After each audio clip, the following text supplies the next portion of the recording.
Star उत्सव पर देखिए आपके चहीते शोज अब से डीडी फ्री डिश पर।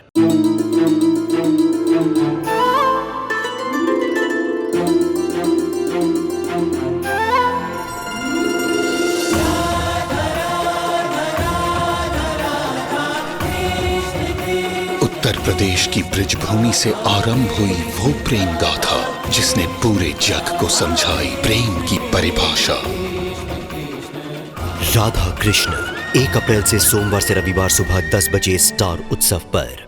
कह दिया मैंने उससे, होंगे तुम राघव राव अपने घर में, लेकिन इस मार्केट में मेरा राज चलता है। मेरी परमिशन के बिना ना एक पत्ता भी नहीं हिलता है यहाँ पे। फिर पता है आपको क्या हुआ? मैंने नहीं पता, बताओ क्या हुआ।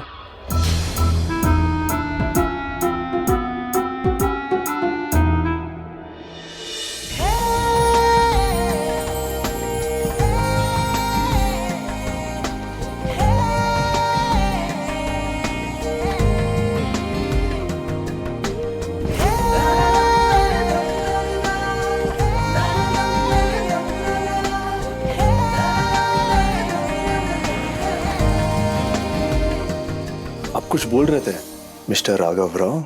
एक्चुअली वो अम्मा, शायद मुझे कोई बुला रहा है। अरे अर्धमाइंद अपना कहानी खत्म करके जाओ।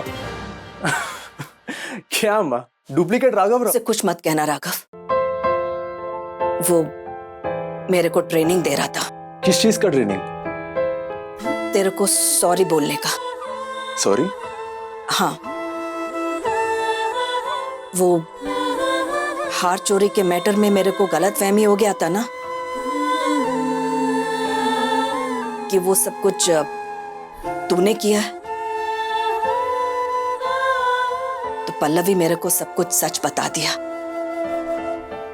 इसीलिए मेरे को तेरे से सॉरी मांगना था।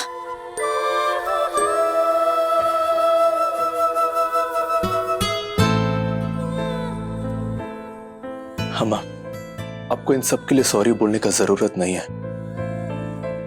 हाँ, लेकिन वो एक रीजन जिसका वजह से आपको लगता है कि मैं ऐसा कर सकता है, एक बार उसके लिए माफ कर दो अम्मा। सब कुछ ठीक हो जाएगा। मैं सिर्फ इतना ही चाहता अम्मा कि मेरा एक गलती, अब मेरे को उस एक गलती की वजह से पूरा जिंदगी भर को गलत ना समझो। माँ, 10 साल हो गया माँ, 10 साल। वो बोलते हैं ना, टाइम के हिसाब से जख्म बढ़ जाता है।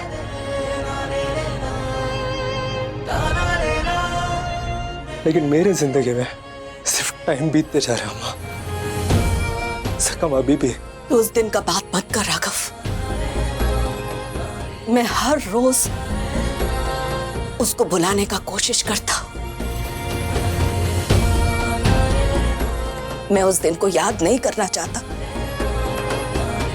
पल्लवी ने भी कई बार मेरे से उस दिन के बारे में पूछना चाहा, लेकिन मैंने उसको जवाब भी नहीं दिया, क्योंकि मैं उस दिन के बारे में बात ही नहीं करना चाहता था। जब भी मेरे को वो दिन याद आता है ना, तो मेरा हिम्मत जवाब दे जाता है। इतने सालों से जो मैंने अपने आप को समेट के रखा था ना, वो पल भर में बिखर जाता है राघव, पल भर में। मैं उस दिन को हमारी जिंदगी से हमेशा के लिए मिटा देना चाहता है राघव, हमेशा के लिए। पर ऐसा नहीं हो रहा है माँ। वो दिन, जिस दिन जो कुछ भी हुआ था हमारे बीच में, आज तक दीवार बन के खड़ा है। और जब तक तुम ये दीवार तोड़ेगा नहीं अम्मा, हमारे बीच में गलतफहमियां, दूरियां बढ़ते रहेगा अम्मा। अम्मा, क्या तू मेरे को कभी भी उसके लिए माफ नहीं करेगा?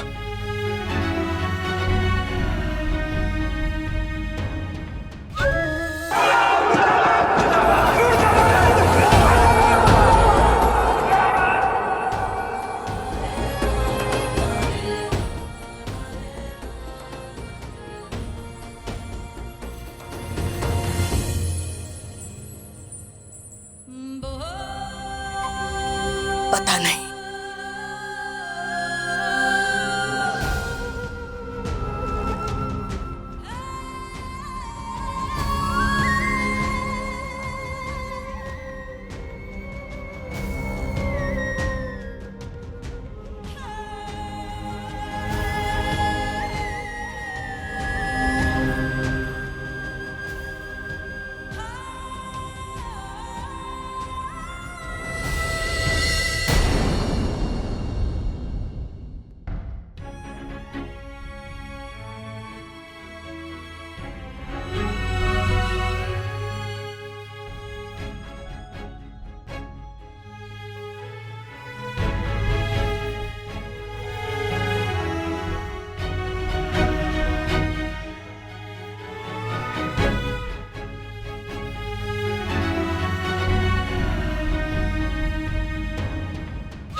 ऐसा क्या हुआ था दोनों के बीच 10 साल पहले?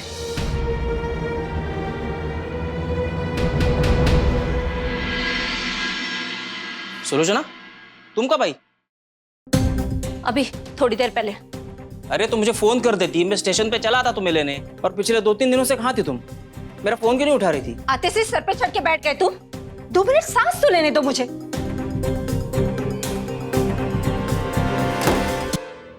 इतना बड़ा कांड करने के बाद भी तुम इतने ताव से कैसे बात कर सकती हो सुलोचना?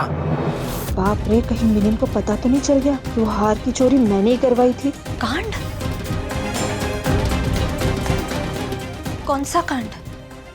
लोन पेपर्स की जगह नकली प्रॉपर्टी पेपर्स पर दादा की साइन ले रही थी तुम।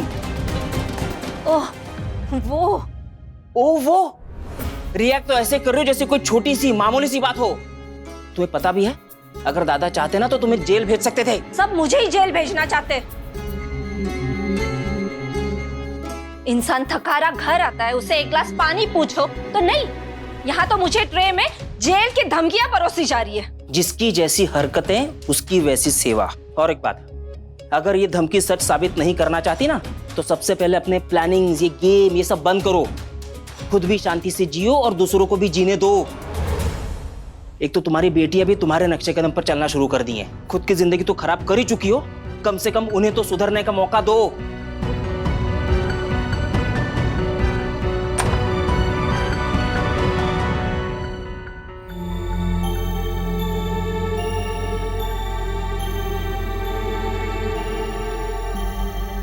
Mom, oh my God, mom, आप कब आई? आपने मुझे बताया नहीं। पता है मैंने आपको कितना मिस किया मॉम। अच्छा, मामा जी की तबीयत कैसी है? वो ठीक तो है ना? और कोल्हापुर में क्या क्या हुआ मुझे बताओ ना। गप्पा बस गपाई, आते से तेरी बकवास शुरू हो गई ना। देख, मेरा ना सुबह से दिमाग खराब है, तू अभी यहाँ से जा। मॉम, पर हुआ क्या है? मैंने कहा ना तू जा, मुझे अब कोई बात नहीं करनी।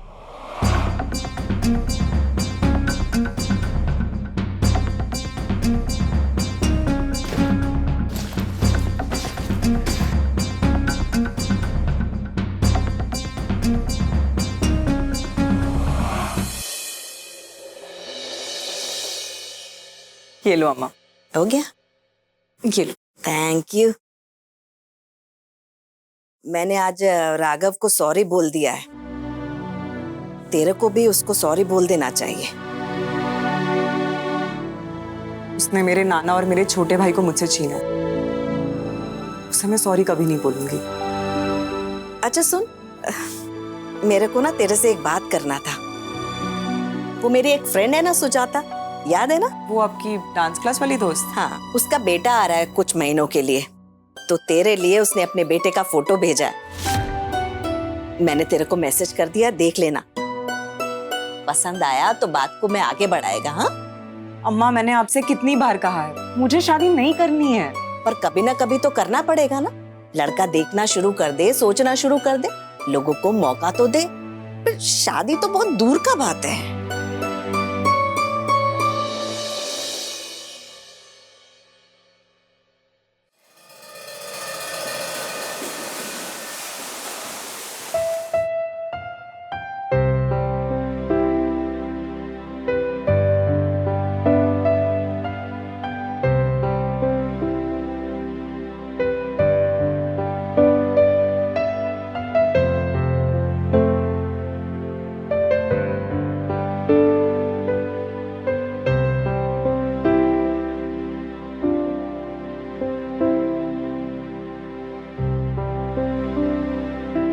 कहाँ खोया सारी का दुकान? वापिस पूल में कूदने का सोच रहा है क्या? खुद को बचाने का मौका क्या दे दिया? हर बार इस गोल्डन अपॉर्चुनिटी की उम्मीद मत करना। Thank you so much. मेरे को तुम्हारा गोल्डन अपॉर्चुनिटी नहीं चाहिए, मैं ऐसे ही बेटर है। ये लो ऑरेंज जूस पियो और रिलैक्स हो जाओ। और हाँ, वो एक्टिंग करके इंसल्ट मत करना। मतलब तुमको एक्टिंग का ए भी नहीं आता। राघव राव का इतना बुरा एक्टिंग आज तक कभी किसी ने किया नहीं है। एक्सक्यूज मी, कॉलेज थिएटर में हर साल गोल्ड मेडल मिलता था मुझे। तुमको गोल्ड मेडल? तुम्हारा कॉलेज का स्टैंडर्ड इतना लो है क्या? बोल तो ऐसे रहे हो, खुद बड़े तुर्रम खान हो। तुम्हारे नाम से 2-3 एक्टिंग स्कूल पढ़े हैं यहाँ पर। अच्छा, मैं मानता है मेरे को एक्टिंग ठीक से आता नहीं है, लेकिन और बहुत सारी चीजें हैं जिसमें मैं बेटर है। एक्चुअली बेटर नहीं, बेस्ट है।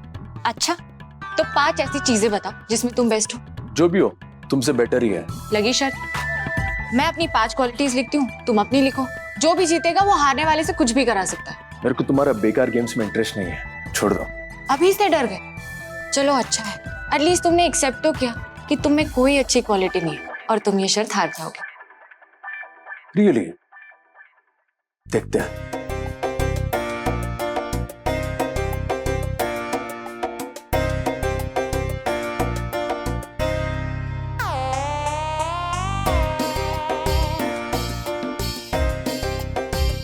टाइम्स अप, शुरू करो। ओके, फर्स्ट, मैं किसिंग में बेस्ट है। ओ प्लीज, ऐसी क्वालिटीज नहीं लिखनी है। ऐसा कुछ लिखो जो हमें पता हो, जो हमने देखा हो, तभी तो हम जज कर पाएंगे। तुमको चाहिए तो मैं इसका एग्जांपल दिखा सकता है। तुम लाइन क्रॉस करो, ये अलाउड नहीं है। अरे ऐसे कैसे? जो अच्छा क्वालिटी से वही लिखेंगे ना। मैं तो किसिंग से शुरू किया था। मुझे नहीं सुनना, मुझे ये सब नहीं जाना। तुम डिस्क्वालीफाई हो चुके हो, तुम शर्त हार गए हो। This is not fair. ये मेरे गुड पॉइंट्स है। किसने बोला? इससे भी अच्छी क्वालिटीज है तुम्हारे अंदर। तुम दिल के साफ हो, पैशनेट हो, जो भी रिश्ता बनाते हो पूरी शिद्दत से निभाते हो, फिर चाहे वो दुश्मनी हो या प्यार। अपनी फैमिली के लिए जान भी दे सकते हो। तुम्हारी फैमिली तुम्हारे लिए सब कुछ है। तुम्हें कोई छल कपट नहीं है। जो चीज दिल में है वही जुबान पर भी, फिर चाहे वो प्यार हो या गुस्सा। और दूसरों की मदद करने के लिए तो हमेशा तैयार रहते हो। उसके लिए फिर चाहे तुम्हें खुद को तकलीफ क्यों ना हो जाए। हर बार कामयाब नहीं होते, मगर मेहनत और कोशिश 200% करते हो। ये है तुम्हारी रियल क्वालिटीज।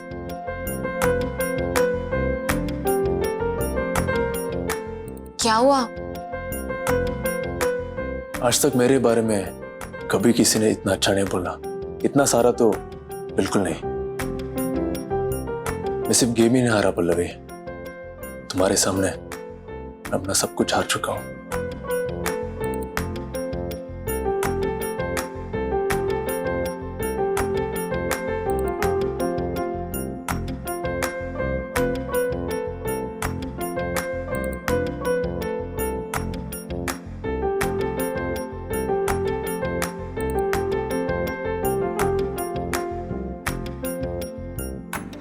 देखो, अब तुम गेम हार गए हो तो सजा से बचने के लिए कुछ भी मत बोलो।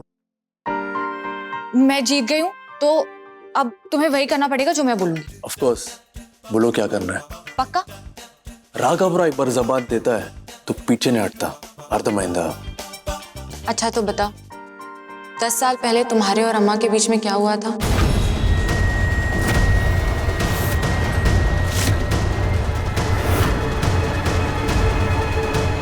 क्यों जानना चाहता है तुम मेरा कहानी? तुम्हें बेहतर समझने के लिए। ऐसा नहीं होएगा, क्योंकि सच जानने के बाद तुम भी मेरे को गलत समझेगा। तुम भी मेरे को वैसे ही जज करेगा जैसे पूरा दुनिया मेरे को जज करता। ऐसा क्या हुआ था तुम्हारे अतीत में जो तुम ये इतना यकीन से कह रहे हो?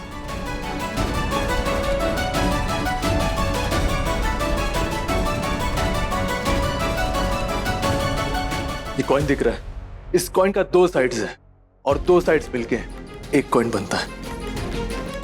इस दुनिया ने सिर्फ एक ही साइड देखा है और एक ही साइड का स्टोरी पता है और दूसरे साइड का अज्यूम कर लेता है। ये ऐसा ही है, इसके साथ ऐसे ही होने वाला है। मेरा केस भी ऐसे कुछ है। एक बार भरोसा करके तो देखो।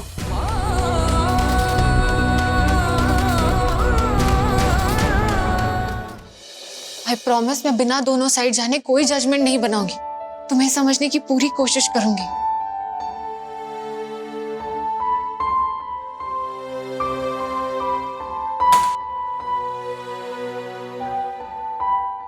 मैंने आज तक अपना कहानी किसको भी नहीं बताया, लेकिन आज मैं तुमको बताएगा।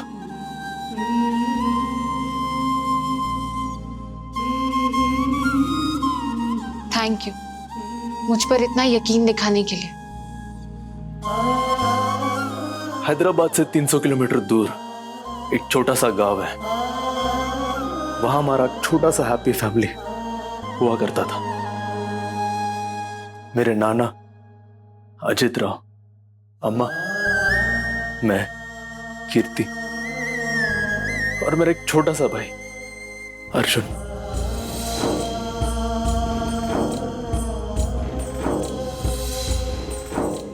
छोटा भाई? हाँ, छोटा भाई।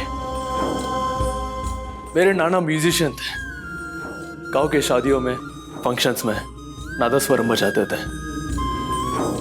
नादस्वरम उनके लिए सिर्फ एक म्यूजिकल इंस्ट्रूमेंट नहीं था, बल्कि वो उनके बच्चे के जैसा था।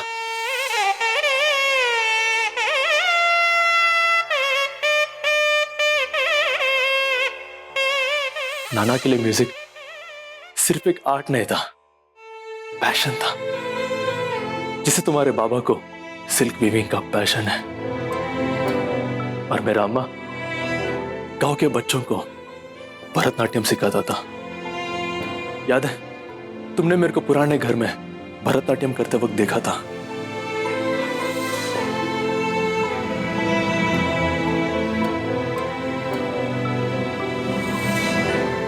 हाँ। अम्मा मेरा गुरु था। तभी हमारा छोटा घर हुआ करता था, लेकिन ढेर सारी खुशियां। हाँ नाना, बहुत दिन हुआ, आप कुछ सुनाया नहीं। हाँ कुछ सुनाओ ना नाना। शेर ये।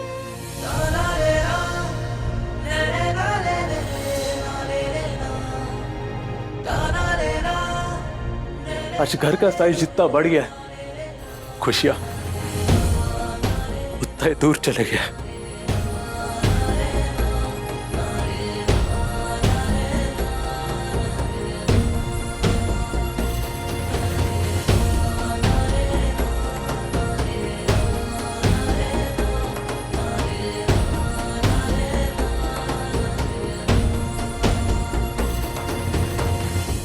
कीर्ति और अर्जुन स्कूल में थे और मैं कॉलेज में। लेकिन शुरू से मेरा नेचर थोड़ा सा अलग था। बचपन से मैंने गरीबी देखा था। अम्मा सालों साल एक ही यूनिफॉर्म पहनवाता था। मेरा स्कूल बैग भी फटा हुआ रहता था। कितने बार चलते चलते मेरा बैग से बुक्स भी गिर जाता था। और तब मैं अपना क्लास का टारगेट बन गया।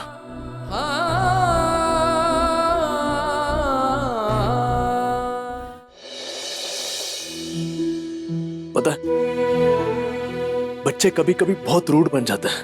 वो मजाक उड़ाते ऐसा कुछ बोल जाते हैं जो जिंदगी भर के लिए दिल में बैठ जाता है।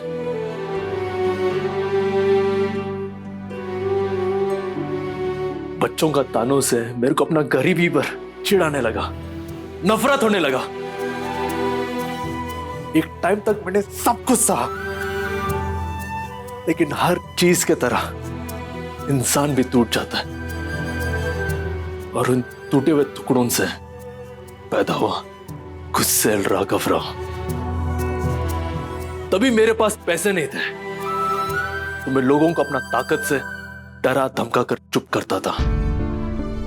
तब से अमीर पढ़ने का जुनून सवार हो गया, और तभी मैंने डिसाइड कर लिया कि पढ़ाई खत्म होते ही हैदराबाद जाकर अच्छा नौकरी करेगा।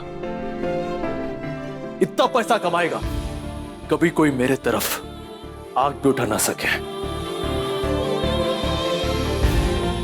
लेकिन मेरा किस्मत भी ना, उसका आदत है प्लान पे उल्टा लात मारने का।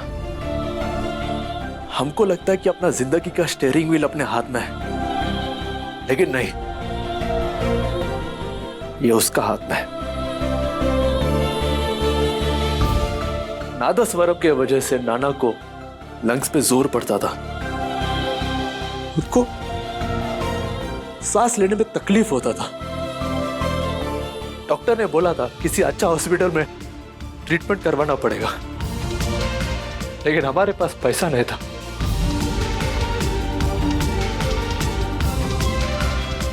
और तभी मेरे जिंदगी में आया